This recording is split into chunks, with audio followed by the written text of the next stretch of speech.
It is time that India realize this and prepare to play those other games which Pakistan plays. If you play cricket, I have no quarrel with it. But my position today is that there are many other games that Pakistan is consistently playing against us, and we better know those rules and regulations, how they do it. We better get prepared for them, and it is time that we played those games in the rules that Pakistan has set for us. So this cricket diplomacy which has been going on since President Musharraf's time and today with Ms. Dr. Manmohan Singh is a different thing. Leave it alone. I don't care about it. What I really care about is that the games Pakistan plays, you've been reading newspapers for the last 36 hours, the kind of reports of Rana, of Headley, of Abdul Rauf that is coming up. It is just making Indian people who are in charge of security boil with anger and anguish to say, how long are we going to play just cricket alone at the rules and regulations formed by Pakistan? What about the other serious games which is costing lives after lives in India, that we're going to learn to play those games? Absolutely. Whether we play in an offensive manner, whether we play in a subdued manner, or whichever strategy or tactics that we wish to adopt. But the point is, the rules Pakistan is adopting, we must appreciate and understand and play that game at their rules and regulations which they set it before the world. Well, let me just add a historical fact here, Tariq Azim, that in the past, sports diplomacy has been used to show annoyance, not to build bridges. America's boycott of 1980 Moscow Olympics, Soviets' boycott of the Los Angeles Games 4 years later, South Africa's apartheid-era sports teams from international rugby and cricket festivals. So, as a statement of annoyance, it has helped. I'm just putting a historical perspective to this. But genuinely, if you believe in symbolism, Tariq Azim, then move on the 26/11 trial in your country. Move on it. That is the only symbolism we want. Restrain Hafiz Saeed from making those venomous statements every day. He's at a second seminar in Islamabad 2 days back. That's good symbolism.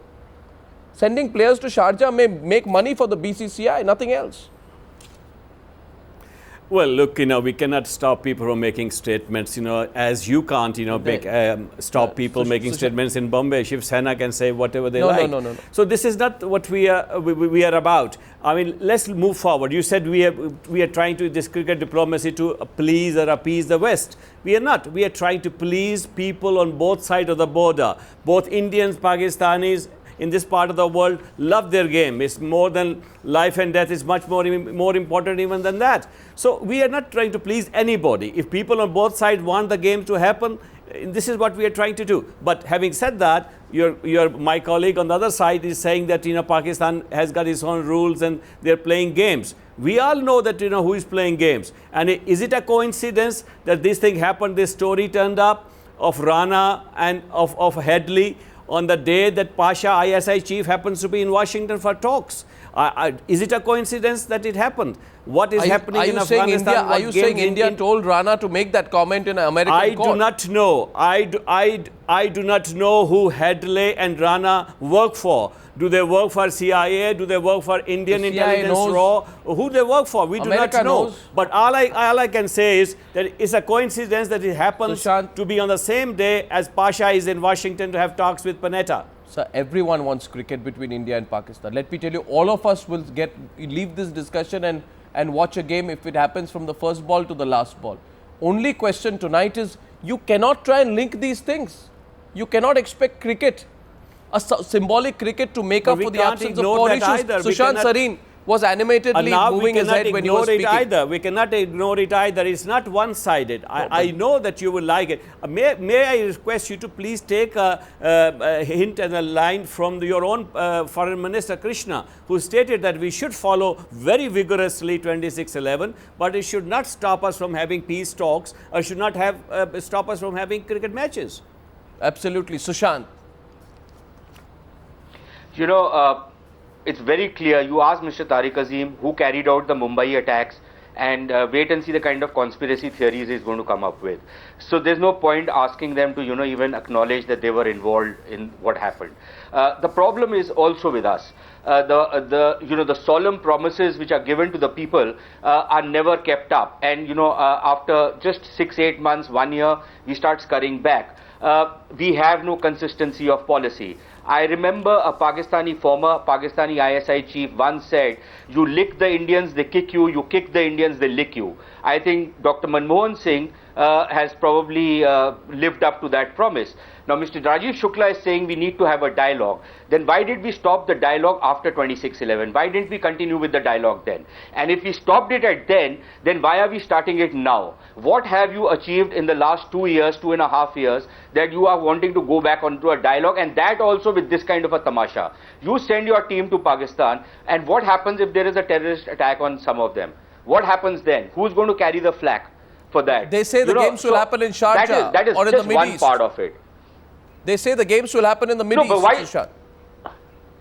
Yeah, so that's great for the betting mafia, and then when we talk about this people to people and all this cricket team, let me take you back. Number one, Shahid Afridi's comment was not a one-off one. He made that on 3 or 4 different occasions after going back. Number one. Number two, I'll also take you back to what another Pakistani cricketer, I think Sohail Tanveer, the guy's name is, after the Pakistanis were not allowed to play in IPL, do you know what he said out there? कि ये हिंदुओं की ज़हनियत है. So those are the kind of comments. No, but why should we be guided by those comments? And Mr. Tariq Aziz, no, but why should we be guided by that? Thing, even if he reads his own law, according to the Pakistani law, everything which Hafiz Saeed says, and incidentally, he made that speech in the National Press Club of in Islamabad. So much for civil society in Pakistan, where a terrorist comes and gives these kind of speeches. But one second, Sushant. And this guy. And what Mr. Tariq Aziz doesn't know is that their own laws forbid Mr. Hafiz Saeed from making these kind of comments. Arnab, please, let us not forget, what Bal Thackeray says in Bombay. What do we care about it? He says no Pakistani. Yeah, but Bal Thackeray's guys don't go and blow up Pakistanis in Pakistan. Of course, no. Let's accept that in a democracy, people will make statements, and we don't have to take them on their face value. We do not have to accept as a state speeches policy. Of this type are not allowed. Please check your own criminal procedure code and Pakistan penal code. Even under that, those kind of speeches are banned. Okay. Unless, of course, you declare that you are at war with India. Gentlemen, may I intervene here? May I intervene? My only intervention is this, Sushant, that, while one accepts the point that you need to address the core issues, one cannot really let, these cricketers are not diplomats. If they make comments, let's target them for it, but that's not the view of the people of Pakistan. Maybe that will be a little bit more of an extreme position. But, okay, Mahesh Jetpalani. Did you follow the television debates which happened in Pakistan after the defeat? Did you follow those debates? I followed them. Every single program I followed. And if you want, you please go back to your old tapes, if you people have taped them, and you will get to know the kind of comments which were made. Okay. Now, so listen, don't give me this hogwash, okay? Okay. Now, I don't buy it. Thank you for that. I'm going to Mahesh Jetpalani. I don't know whether, Sushant, you directed that at me or at Tariq Azim, but either which way, I have a big smile on my face tonight. But that question, Mahesh Jetpalani wanted to come in. And then I must go back to Zafar Altaf, who's also listening in quite keenly. Yes, Mahesh. Arnab, just briefly to dispose of the Shahid Afridi. It is nobody says that Shahid Afridi is a major game changer in diplomatic relations.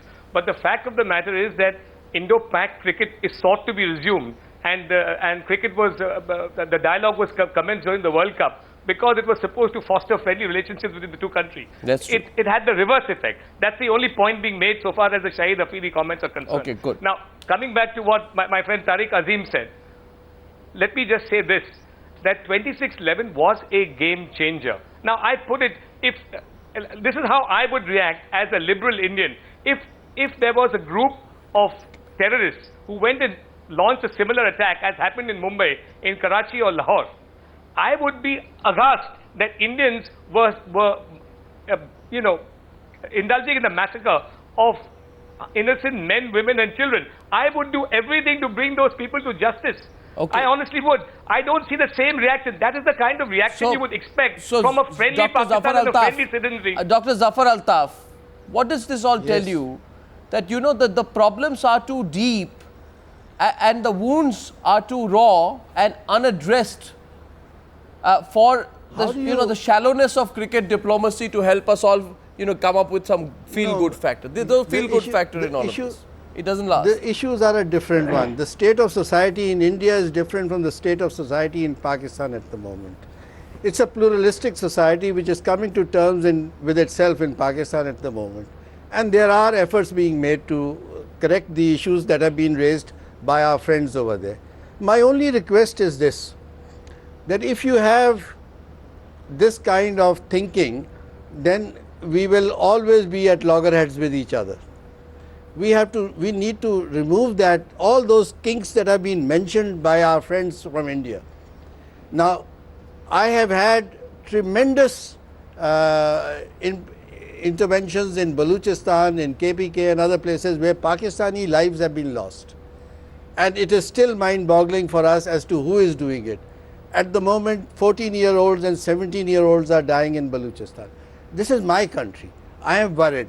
Nobody has the right, I insist, nobody has the right to take anybody's life. It is God-given, it shall be taken by God. That's it. Now, are we sane human beings? Shall we work together for it? Shall we sit down? Shall we discuss? Or shall we make political kudos out of it? Or that's up to us. No, or shall that's we up play to cricket? you and us. Or shall and we play why not? cricket? Look, how does look, playing cricket lives help? in truth. My only fundamental, how does playing cricket help? Look, it will help because cricket lives in truth. Cricket does not live in lie. Cricket lives in truth. Okay. It's a game of contradictions. It is a game of contradictions, and when you look at it, and they've messed it up by technologies and other things, it is a game in which honest mistakes are accepted. It is a game which it had a different philosophy altogether. Yes, I understand what you're saying. And if you like, we can have this discussion anytime you want. You know, with this, what you are saying today, this wonderful, belief, and we all believe that cricket is a metaphor for life and all good things in life and sportsmanship, etc., etc. That is what we believed when we welcomed Musharraf with such fanfare in 2005. We came and watched the game. The game was used to announce a bus service linking Indian and Pakistani held portions, together. But that bus link came to nothing because Musharraf went back and says, "I'm not going to give visas for travelers." So this symbolism has not worked in the past. General Shankar Prasad wants to respond. Yes, Shankar Prasad, last word. Let me come in. General Shankar Prasad wants to rebut you. Yes. Let's leave cricket and sports on one side, but let us clearly understand who calls the shot in Pakistan, particularly when it comes to relations with India. It is the military, it's their army chief, and it is the ISI. You would recall, soon after 26/11, the political masters in Pakistan had accepted to send the ISI chief to Mumbai, and within less than 24 hours, that was countermanded. Who countermanded it? The ISI itself and the chief of the army staff of Pakistan. You can play cricket with the political parties of either side doing whatever they want to do. The real issue is, who is the boss in Pakistan? It is the Pakistan's army chief. Is he supporting cricket diplomacy? I don't know whether he supports cricket diplomacy or whether he supports terrorism as a state-sponsored activity of Pakistan against India. So we got to be very clear. While the political leaders of both sides may be indulging in some kind of cricket or games diplomacy, but the real issue is with Pakistan Army Chief and the ISI. Precisely. If you don't have a solution to the real issue, Tariq Azim, then don't try and, get away from the real issue to continue a feel-good factor, hope to capitalize on the frenzy of the World Cup to start, some kind of cricketing process. That's looking at it in marketing logic. That's a marketing mind's thinking. It's not a serious diplomatic process. It doesn't solve problems. Tariq Azim. I think Anab, I've said it many a time, and it has been said by the Pakistan government at the highest level, that nobody condoned, everybody condemned wholeheartedly what happened in 26/11. We want these culprits, you already have one man over there who has been already been sentenced by your high court. Now, we want other people who are connected with him. We want evidence from India. We have asked for it. You have now agreed that you will share. We're back to the square one. Yes, I agree with you that we are back to the square one. But we want to get to the bottom of this. We want to punish these people. Please don't let this be misunderstood. But what we are saying is that if if what Mr. Krishna said this morning when I was listening to him, that we will follow 2611, but it does not stop you having peace talks, does not stop you from having matches with Pakistan. This is the point we are trying to make. Why don't you follow his example? I know you would like to have a go at ISI, you would like to have a go at the Pakistan Army, you would like to have a go at Pakistan, but you can daydream as long as you want. Pakistan will not be declared a terrorist state because Pakistan is not a terrorist state.